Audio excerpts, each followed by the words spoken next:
अस्सलाम वालेकुम दोस्तों। आज के इस वीडियो में हमने कवर करना है प्रपोजिशंस क्या है, क्योंकि प्रपोजिशन बहुत ही ज़्यादा इम्पोर्टेंट टॉपिक है।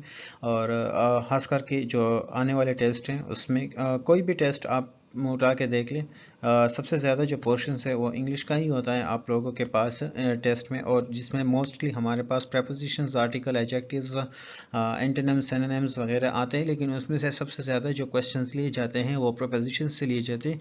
क्यों लिए जाते हैं? क्योंकि प्रपोजिशन जो है एक बहुत ही ज़्यादा कंफ्यूजिंग, इसका जो चैप्टर है बहुत ही ज़्यादा कंफ्यूजिंग है और बहुत ही ज़्यादा आई थिंक अगर हम कहें कि डिफ़िकल्ट भी है तो गलत नहीं होगा, क्योंकि हमारी नज़र में जब हम क्वेश्चंस को देखते हैं तो हमारी नज़र में कोई प्रपोजिशन सही होता है, लेकिन बेसिकली वो प्रपोजिशन वहाँ पे नहीं लिखता, कोई दूसरा लगता है।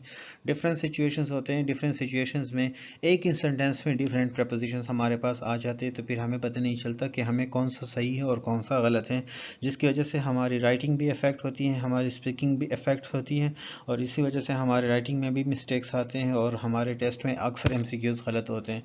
तो चले शुरू करते हैं। इस लेक्चर में, इस वीडियो में हमने डिस्कस करना है, थोड़ा सा डिस्कस करना है इसमें कि हमने किस तरह से प्रपोजिशंस को सीखना है, और कोशिश करते हैं इंशाल्लाह at the end of the video आप लोगों को पता चल चुका हो कि जो प्रपोजिशन हम डिस्कस करने वाले हैं उनके बारे में आप लोगों को एक क्लियर आइडिया हो चुका होगा।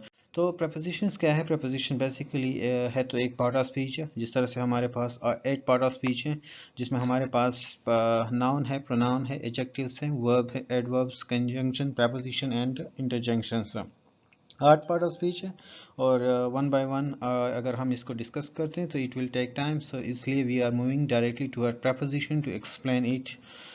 जो सबसे पहला जो प्रपोजिशन की हम डिफिनेशंस कर लेंगे, डिफिनेशंस में ये लिखा हुआ है कि preposition is a word used to link nouns pronouns to other words within a sentence।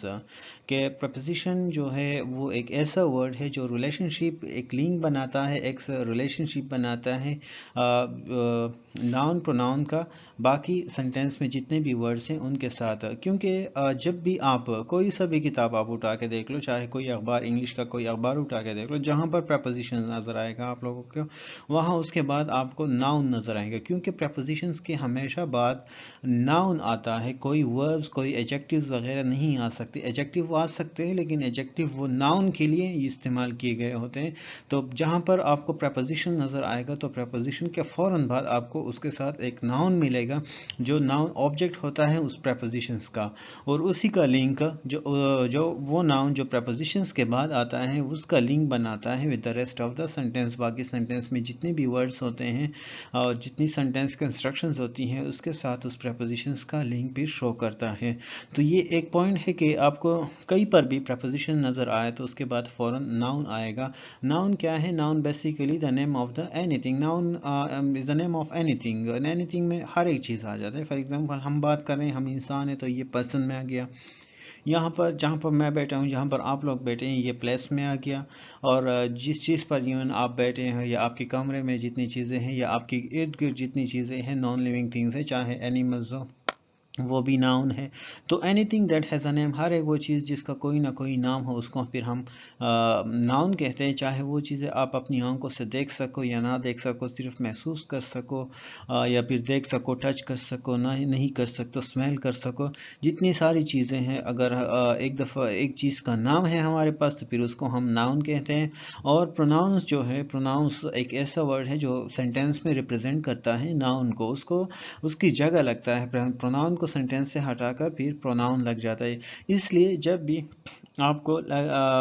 आपने प्रपोजिशंस की स्टडी करनी है तो प्रपोजिशन के फ़ौरन बाद एक नाउन आता है, और नाउन अगर नहीं होता तो फिर उसके बाद अगर नाउन नहीं है किसी प्रपोजिशंस के बाद तो फिर नाउन की जगह प्रोनाउन लगा होता है। क्योंकि प्रोनाउन भी दो लफ्ज़ों से बना हुआ है, pro and noun. For noun, the word that is used for a noun in a sentence. For example एक सेंटेंस में हम क्या करते हैं, एक नाउन को हटा के एक ऐसा वर्ड इस्तेमाल करते हैं जिससे हम फिर उस नाउन को रिप्रेजेंट करते हैं। फॉर एग्जांपल अगर किसी मेल का नाम है तो उसको हम हटाते थे, उसकी जगह हम ही लगा देते हैं। किसी फीमेल की जगह हम ही लगा देते हैं। इसलिए और भी बहुत सारे प्रोनाउंस है, 10 टाइप्स ऑफ प्रोनाउंस है। तो प्रोनाउंस वो लफ्ज़ होता है जो रिप्रेजेंट करता है एक सेंटेंस में नाउन को, और प्रपोजिशंस के फ़ौरन बाद नाउन आता है, जो वो नाउन या वो प्रोनाउन फिर प्रपोजिशंस का ऑब्जेक्ट बन जाता है। और जिस तरह से मैंने पहले भी कहा कि प्रपोजिशन शो करता है रिलेशनशिप। फॉर एग्जांपल अगर मैं कहूँ the book is and the table, तो यहाँ पर इन दोनों के दरमियान कोई रिलेशनशिप नहीं है। The book and the table के बीच में बिल्कुल कोई रिलेशनशिप नहीं है, आप इसको ज्वाइन नहीं कर सकते, ना ही यहाँ पर कोई रिलेशनशिप शो हुई है। इसलिए लेकिन अगर मैं कहूँ कि the book is on the table, यहाँ पर सिर्फ ये वर्ड ऑन लगा दिया हमने, ऑन यहाँ पर ऑन, तो जिसकी वजह से दी टेबल एंड द बुक का रिलेशनशिप यहाँ पर शो हो गया कि द बुक कहाँ पर है, टेबल पर है। एक और एग्जांपल देखते हैं जिसमें फॉर एग्जांपल अगर मैं कहूँ कि देयर आर स्टूडेंट्स, यहाँ पर क्लासरूम एंड द स्टूडेंट्स में कोई रिलेशनशिप्स नहीं है। लेकिन अगर इसके बीच में लगाऊं कि there are students in the classroom, यहाँ पर मैंने इंक्लूड किया, यहाँ पर मैंने ऐड किया है इन का वर्ड, इन जो प्रपोजिशन है इस सेंटेंस में, जिसकी वजह से the classroom and the student के बीच में रिलेशनशिप शो हो गया। यहाँ पर एक और एग्जांपल लेते हैं। फॉर एग्जांपल अगर मैं कहूँ कि शी कम्स बाय बस, शी कम बाय बस, तो यहाँ अगर मैं कहूँ कि ओनली अगर मैं कहता हूँ कि शी कम्स एंड बस, सो देर इज़ नो रिलेशनशिप। लेकिन यहाँ पर अगर मैं प्रपोजिशन इसके बीच लगा दूँ शी कम्स बाय बस, तो यहाँ पर रिलेशनशिप्स इस सेंटेंस में बन गई बिटवीन बस एंड शी, उन दोनों का रिलेशनशिप शो हो गया। प्रपोजिशन जो है, प्रपोजिशंस में हमारे पास कई टाइप्स हैं। प्रपोजिशन ऑफ टाइम की बात कर सकते, जिसमें हमारे पास after, around, at, before, between, during, from, on, until, at, in, from, since, for, during, within, ये प्रपोजिशन आ जाते हैं।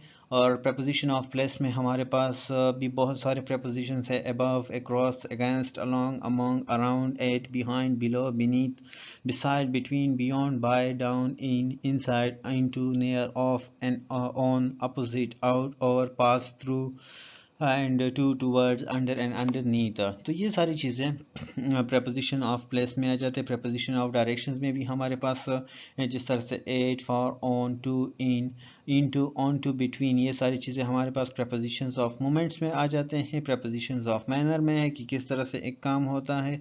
प्रपोजिशन ऑफ टाइम शो करता है कि कौन किस वक्त एक काम होता है, टाइम के लिहाज से उनके दरमियान एक कनेक्शन शो करता है। प्लेस भी हमें डायरेक्शन बताता है कि कहाँ पर एक काम हुआ है, क्यों हुआ, कौन से डायरेक्शंस में हुआ है, डायरेक्शंस भी शो करते हैं। एंड प्रपोजिशंस ऑफ मैनर भी हमारे पास यहाँ पर हमारे पास कुछ रूल्स आते हैं प्रपोजिशंस के। जिस तरह से मैंने पहले जिक्र किया कि प्रपोजिशंस के बाद कभी वर्ब की फर्स्ट फॉर्म नहीं आ सकती, वर्ब की ना फर्स्ट फॉर्म हो सकती है ना सेकंड फॉर्म, व इवन प्रपोजिशन के बाद कोई वर्ब नहीं आ सकता।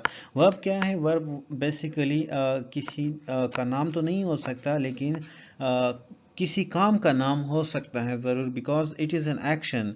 वर्ब का नाम हो सकता है लेकिन किसी का नाम नहीं हो सकता। जस्ट लाइक अ नाउन, किसी इंसान का नाम नहीं हो सकता, किसी जानवर का नाम नहीं हो सकता, किसी और चीज़ का, किसी बेजान चीज़ का नाम नहीं हो सकता।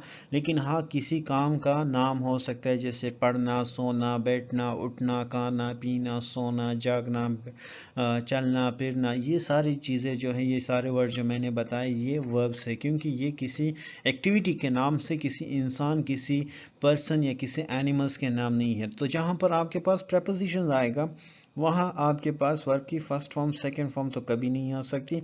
अगर इन केस आपके पास वर्ब की फर्स्ट फॉर्म या फर्स्ट फॉर्म आती है प्रपोजिशंस के बाद, तो वहाँ उसके पीछे आईएनजी लिखा होगा। फॉर एग्जांपल यहाँ पर अगर राइट आ रहा है प्रपोजिशन किसी भी प्रपोजिशन के बाद, तो यहाँ उसके पीछे हमने आईएनजी लगाकर इससे राइटिंग बनाना है, क्योंकि जब हम इससे राइटिंग बना देंगे और इसको प्रपोजिशंस के बाद हम यूज़ करेंगे, तो इसको फिर जेरंड कहा जाता है, और जेरंड एज ए नाउन काम करता है।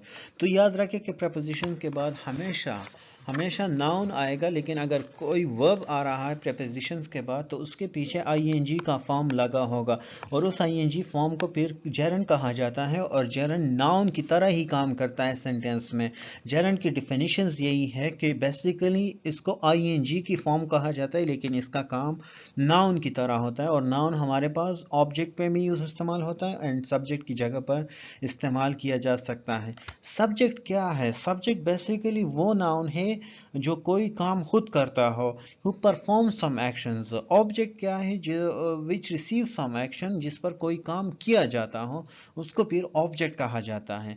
यहाँ पर एग्जांपल्स में लिखा हुआ है, फॉर एग्जांपल ये लिखा हुआ है कि he prevented me, उसने मुझे मना किया, फ्रॉम किस चीज से, यहाँ पर ड्रिंक। अब ड्रिंक जो है पीना, ये एक एक्टिविटी का नाम है, लेकिन इसके पीछे यहाँ पर ing लगा हुआ है, so it's mean that it is not acting like a verb. ये वर्ब की तरह काम नहीं कर रहा इस सेंटेंस में, क्योंकि पहले प्रपोजिशन लगा हुआ है और प्रपोजिशन के बाद डायरेक्टली ड्रिंकिंग आ गया, तो इसका मतलब ये है कि ये जेरंड बन गया। और ये भी MCQs में आ सकता है कि अगर आपको प्रपोजिशंस दिया गया हो, लेट्स सपोज आपको इसी तरह से प्रपोजिशंस दिया, एक मिनट मैं इसको रिमूव कर देता हूँ।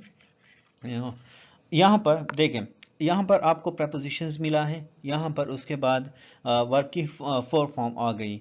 अब यहाँ पर ऑप्शंस मिले हैं आप लोगों को कि ये क्या है, जेरंड है, ये क्या है हमारे पास, ऑप्शन बी में लिखा हुआ है कि ये वर्ब है, ऑप्शन सी में लिखा हुआ है ये एडजेक्टिव्स है, ऑप्शन डी में कुछ भी लिखा हो, लेकिन जो राइट ऑप्शन है हमारे पास वो है जेरंड, क्योंकि प्रपोजिशंस के बाद जब भी कोई ing की फॉर्म आ जाती है तो उसको फिर जेरंड कहा जाता है। बाकी उसको ना फिर वर्ब कहा जाता है, ना ही एडजेक्टिव्स उसको आप कह सकते हैं, कुछ भी नहीं कह सकते, सिर्फ उसको क्या कहेंगे कि उसको जेरंड्स के कहेंगे। और जेरंड्स क्या है, जो वर्ब की जो फोर फॉर्म है, जो ing की के साथ हम यूज़ करते हैं, वो जब हमारे पास नाउन की शक्ल में काम करे, नाउन की जगह काम करे, तो उसको फिर जेरंड कहा जाता है।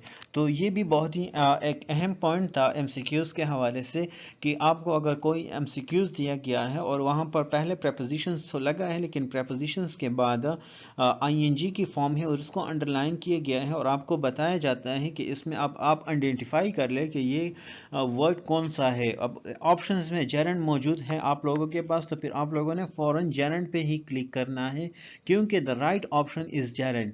सेकेंड सेंटेंस में हम देखते हैं कि सेंटेंस क्या है, शी इज अफ्रेड ऑफ। अब यहाँ पर देखते हैं कि ऑफ क्या है, ऑफ भी प्रपोजिशंस है, लेकिन उसके बाद स्विम जो है, स्विम तैरना। अब तैरना किसी का नाम तो नहीं है, एक एक्टिविटी का नाम है और ये वर्ब की फर्स्ट फॉर्म है, तो ये तो नहीं आ सकती थी वर्ब की फर्स्ट फॉर्म, इसलिए हमने इसके साथ ing लगाकर इससे स्विमिंग बना दिया, और स्विमिंग हमारे पास क्या बन गया, जेरंड बन गया। और जेरंड नाउन की तरह काम कर सकता है, नाउन की तरह काम करता है।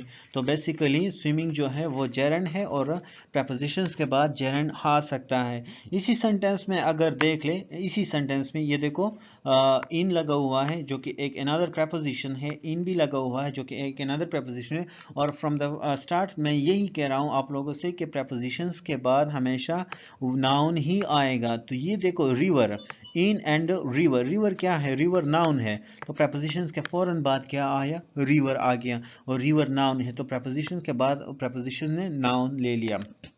दूसरी बात जो है कि हमारे पास एक प्रपोजिशंस है टू, बाकी जितनी भी प्रपोजिशंस है उसके बाद फौरन नाउन, जितने भी प्रपोजिशंस हमारे पास आते हैं, प्रीपोजिशंस जितने भी हमारे पास प्रपोजिशन है उसके बाद फौरन नाउन आएगा। लेकिन एक ऐसा प्रपोजिशंस है, एक ऐसा प्रपोजिशंस भी है जिसको समझना बहुत ही ज़रूरी है, क्योंकि अक्सर कन्फ्यूजन्स क्रिएट कर लेता है, और इस तरह ये भी एग्ज़ाम टेस्ट के हवाले से बहुत ही ज़्यादा अहम है। टू जिसको कहा जाता है टू, अब टू के बाद अगर वर्ब की फर्स्ट फॉर्म आ जाती है तो फिर इसको एज अ होल इन्फिनिटिव कहा जाता है, इसको इन्फिनिटिव कहा जाता है। इसको आप फिर ये नहीं कह सकते कि ये प्रपोजिशंस है। अगर वर्ब की फर्स्ट फॉर्म आ जाती है किसके बाद, अगर वर्ब की फर्स्ट फॉर्म आती है टू के बाद, तो फिर आप इसको कहेंगे कि ये क्या है, ये इन्फिनिटिव है, ये प्रपोजिशंस नहीं है। लेकिन अगर टू के बाद वर्ब की फॉर्म फर्स्ट फॉर्म नहीं बल्कि कोई नाउन आता है तो उस सेंस में फिर वो प्रपोजिशन बन जाता है। लेट्स सी सम एग्जांपल, यहाँ पर देखो टू है लेकिन उसके बाद आया है टू प्ले, तो ये इन्फिनिटिव इसको कहा जाता है। टू है उसके बाद वर्ब की फर्स्ट फॉर्म ईट है, खाना, ये भी इन्फिनिटिव बन गया, टू एंड वर्क ये भी इन्फिनिटिव बन गया। लेकिन अगर इन्फिनिटिव के बाद लेकिन अगर टू के बाद कोई नाउन आ जाए, if to is followed by a noun, it will function as a preposition। इसी एग्जाम्पल में देखते हैं, ये देखो ये एक एग्जाम्पल लेते हैं और इस एग्जाम्पल में देख लेते हैं कि he went to मार्केट। अब देखो मार्केट जो है वो, ये देखो मार्केट जो है ये नाउन है और कहाँ पर है, प्रपोजिशन टू के फौरन बाद लगा हुआ है। तो इट्स मीन ये टू जो है ये प्रपोजिशन की तरह काम करता है। और ये टू हमारे पास जो है इसके फौरन बाद वर्ब की फर्स्ट फॉर्म आ जाती है, तो इसको फिर इन्फिनेटिव कहेंगे। क्योंकि इसको फिर इन्फिनेटिव कहेंगे क्योंकि वर्ब की फर्स्ट फॉर्म, क्योंकि वर्ब की फर्स्ट फॉर्म आ गई है, तो इसको फिर इन्फिनेटिव कहा जाता है। जब टू के बाद नाउन आ जाए तो फिर उसको फिर हम prepositions कहते हैं। आई होप आप लोगों को ये डिफरेंस समझ में आ चुका होगा, क्योंकि सिंपली मैं बता दूं कि टू के बाद वर्ब की फर्स्ट फॉर्म आ जाए तो इन्फिनेटिव बन गया, एंड टू के बाद अगर वर्ब की टू के बाद अगर नाउन आ जाए तो फिर वो हमारे पास एज ए prepositions काम करेगा। तो ये भी MCQs के हवाले से बहुत ही ज़्यादा इम्पोर्टेंट है। कहीं पर भी अगर आप लोगों को मिलता है कि टू के बाद वर्ब की फर्स्ट फॉर्म आ रही है तो डेफिनेटली वो इन्फिनेटिव है, लेकिन अगर टू के बाद कोई नाउन लगा हुआ है तो फिर वो prepositions है उस सेंस में। तो ये prepositions के रूल्स थे यहाँ पर। अब prepositions ऑफ टाइम को देखते हैं कि prepositions ऑफ टाइम कौन सा है। और preposition ऑफ टाइम जो है वो इन भी है, preposition ऑफ टाइम में ऑन भी आता है, preposition ऑफ टाइम में एट भी है, एंड preposition ऑफ टाइम में बाय भी आता है। ये सारे जितने भी है, इन है, ऑन है, एट है, ये सारे जितने भी है, इन है, ऑन है, एट है, ये preposition ऑफ टाइम के साथ भी एक्सप्लेन होते हैं। preposition ऑफ प्लेस के साथ भी हम इनको एक्सप्लेन कर सकते हैं, लेकिन यहाँ पर हमने सिर्फ फोकस करना है, ब्रीफली हम इस पर फोकस करते हैं preposition ऑफ टाइम के हवाले से, कि जब भी हमारे पास कोई फॉर एग्जांपल साल आए, फॉर एग्जांपल अगर मैं 2019 की बात करूं कि हम कहीं गए थे 2019 में, या फॉर एग्जांपल मैंने मैट्रिक 2012 में किया है, सो आई completed my matriculation in 2012। तो जब भी हम किसी ईयर्स की बात करें, ईयर की बात करते हैं, तो फिर हम क्या लगाते हैं, इन लगाते हैं। अगर हम किसी महीने की बात करते हैं, फॉर एग्जांपल कि पाकिस्तान में ख़ास करके हमारे इलाके में जून जुलाई में बहुत ही ज़्यादा गर्मी पड़ती है, सो यहाँ पर हम क्या लगाते हैं, in July, in August. Pakistan independence day is celebrated in August. यहाँ पर अब अगस्त जो है या जुलाई जो है ये हमारे पास मंथ है। तो मंथ्स के लिए, ईयर्स के लिए, या इवन सेंचुरीज के लिए, कि एक राइटर है, एक साइंसदान है, वो कब पैदा हुआ था, in the 19th century, in the 20th century, in the 14th century. इस तरह से फिर हम सेंचुरीज के लिए भी लगाते हैं, या और भी लॉन्गर पीरियड्स के लिए लगाते हैं। फिर फॉर एग्जांपल अगर हम कहते हैं कि यहाँ पर अगर मैं एक एग्जांपल ले लेता हूँ, we went to Murray